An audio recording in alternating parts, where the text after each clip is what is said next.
MAHA is trying to kill you. Wow, now that is a premise. Surely that's hyperbole, right? Let's find out. Now, to sum up the entire MAHA movement, it's a loose coalition of wellness gurus, concerned parents, politicians, athletes, and health nuts that make a living off of influencing other people on how to live. This has created a lot of contradictions and confusing theories, often fringe and conspiracy stuff, because ultimately, for RFK, MAHA is actually just making America what his specific view of healthy is. A rejection of facts unless it serves a predetermined and seemingly contradictory agenda, usually blanketed in praise of anything natural. So for example, the sun. Remember the sun? It's been a while, I'm sure. I don't know if you know this, but the sun causes cancer, at least in large doses. Heck, if you get really close to it, the sun causes a whole lot of problems. According to worldwide cancer research, over 80% of skin cancers are caused by overexposure to UV radiation. Over 5 million cases of skin cancer are diagnosed every year. UV radiation is considered a carcinogen. You know what else is a carcinogen? Asbestos. And pesticides. Other stuff too. I'm not knocking the sun. We kind of need it. But it's important to be aware of the harm prolonged exposure can cause. Things can be both good and bad, you see. And in the past, politicians have responded logically. Our last presidential administration, with the tired, confused man, actually emphasized sunscreen use and reduced sun exposure as key elements in their anti-cancer public health campaigns. Obama levied a 10% tax on indoor tanning salons via the Affordable Care Act, and the Federal Trade Commission banned tanning services from promoting health benefits in their advertising. Even George W. Bush signed the Tanning Accountability and Notification Act in 2007, perhaps because his father suffered health problems from long-term exposure to the sun. This is just basic science. Sun, while good, can be bad. It's not controversial, unless you're stupid. Again, long-term exposure. Because to be F and B about the S, some Americans don't get enough sun.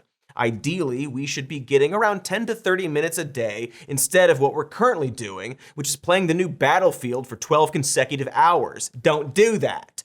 But what's concerning is that RFK has shot completely the other way when it comes to UV radiation and skin cancer. Despite calling for an end to chronic illness and disease in America, his latest health agenda doesn't mention skin cancer once, despite, as I said, it being the most common and most preventable forms of cancer. The only mention of sunlight includes the line, "Morning sunlight synchronizes the body's internal clock, boosting mood and metabolism." While that sounds more like something out of a wellness blog, again, yes, sunlight is good. But why is he omitting the effects of long-term exposure? Despite RFK's entire persona being centered on concern for America's health, why is he ignoring the science on this one thing? Might have something to do with this video.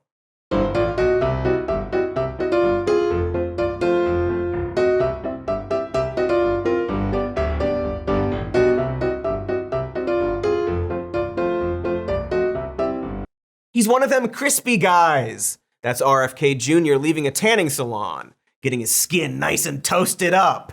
You see, RFK, and dare I say Donald Trump, like the look of tanned skin. And that's honestly fine. A person can have an unhealthy habit or two. Me? Russian roulette. But instead of simply acknowledging that, RFK has to retcon the data to support his bad habit.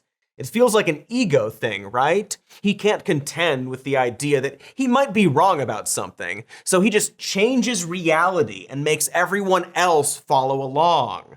Probably can apply to a lot of people in this administration, current and former. RFK likes to tan despite that being bad for him. And so at some point, he found people who justified his hobby as being healthy. And those people all worked each other up into a frenzy until RFK was out there tweeting that under President Biden, the US Food and Drug Administration was aggressively suppressing sunshine as a beneficial health intervention. Suppressing sunshine. probably because he was getting paid by Big Cloud. And now, all these weirdos, these junk science influencers, are writing policy for an entire country. This one! Ugh. This one. For example, Casey Means is RFK Jr.'s top health advisor who has been nominated as Surgeon General of the United States. In fact, by the time you watch this, she'll probably be going through the confirmation process. In her book, Good Energy, Means writes, "Shockingly, we rarely ever hear about how getting direct sunlight into our eyes at the right times is profoundly important for metabolic and overall health." Again, that's RFK Jr.'s top health advisor and potential Surgeon General seemingly talking about the importance of staring directly into the sun. Now, to be clear, going outside and having your eyes open while the sun is out is good for you for various reasons.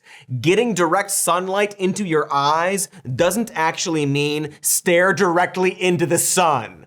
However, these messages are often filtered down the MAHA pipeline to a network of wellness influencers and thought leaders who completely mangle the point. Take, for example, this guy.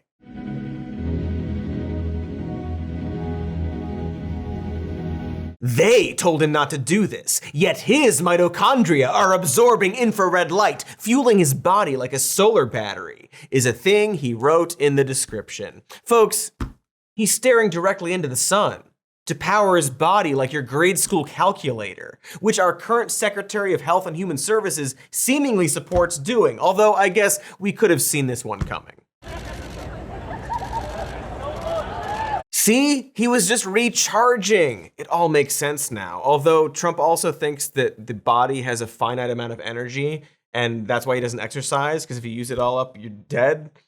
So he's like an unrechargeable battery. Look, I don't know. I can't stress enough that this all feels like it stems from RFK Jr. simply not wanting to recognize that he has a bad tanning habit.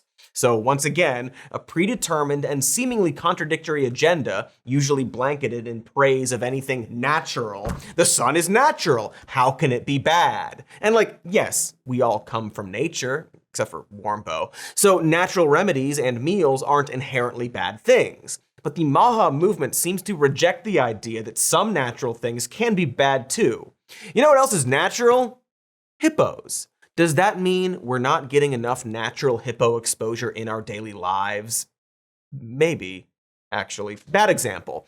But you see what I mean. Also, science is natural too. Many things are natural, and we've spent a very long time perfecting medicine and nutrition with science.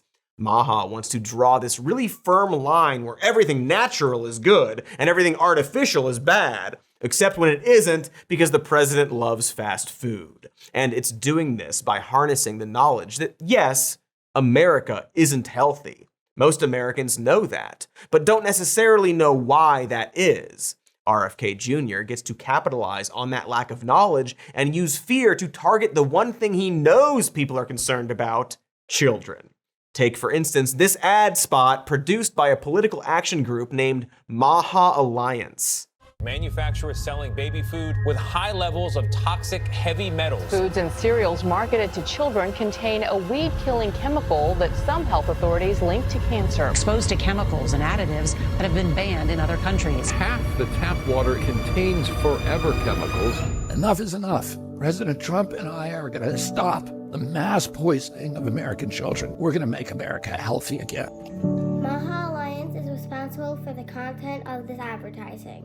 Okay, how is that not an infomercial you'd see at 3 a.m. on basic cable? How is that not an ad that would star Alex Jones? Not to derail, but that ad just showed a series of fake AI videos of kids getting poisoned with an unsourced news-sounding voiceover of people saying there's toxic metals in baby foods, and then cuts to RFK saying enough is enough, like they actually showed something real. Again, that's literally how infomercials work when they show the black and white before videos of actors lopping off their fingers before finally buying a slap chop.